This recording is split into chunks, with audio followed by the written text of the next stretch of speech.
that, and do you think that could, pave the way for more downsides perhaps? Yeah, and just to extend the point that Gautam made, and look, India is always expensive. I always say that Indian market is like Malabar Hill property. You'll always get it expensive. You'll never get it cheap, right? So it's just a question of how much more expensive. Look, on the market, I'll tell you one thing. I think 3 or 4 weeks back, I had spoken about 20 DMA halt. Whether that gets confirmed or not. I think that's got brutally confirmed now. Now what I'm watching out for is the 200-day moving average. Because, just like bad news came in at the 20-day moving average, I won't be surprised if good news comes in at 200-day moving average. And that's why I give so much importance to these price levels.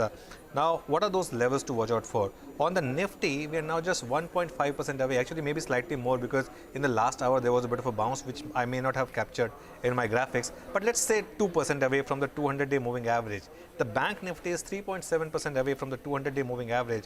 But I tell you what, the two leaders of the market, ICICI Bank and State Bank of India, which led the Nifty and the Bank Nifty all through last year, they are already at the 200-day moving average. So if they are there, then I think it's a matter of when and not if Nifty also goes there and tests it, even if it's successful or not.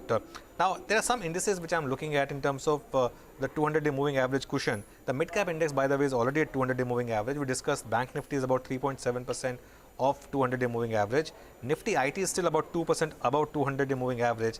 Then the three indices that I'm keeping an eye on, which have had a big rally, and I think that's something that you got to keep an eye on. Nifty Metals, by the way, China opens up on Monday, and that could be a big trade.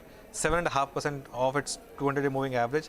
FMCG and auto, they're still about 4.5 to 5% above the 200-day moving average. But if you look at the stocks, and that is where the problem is, the big stocks of the market are at or below the 200-day moving average. ICICI Bank is at 200-day moving average. SBI is at 200-day moving average. Infosys is at 200-day moving average. TCS is just 0.5% higher than 200-day moving average. And one thing which we haven't spoken about or haven't given enough importance is very quietly Reliance has broken down.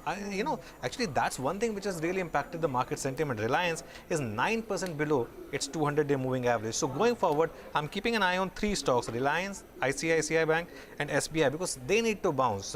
They were the stocks which led the market rally last year, and all these three stocks have now fallen 15 to 20%. Their combined weight on the index is more than 25%. And with the kind of fall that they have seen, that's really impacting the market. So I'll keep an eye on this, and of course the 200-day moving average.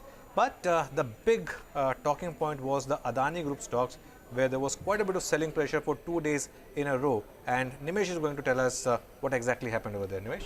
Hi, Anuj. There is massive sell-off in the Adani Group stocks, and no saying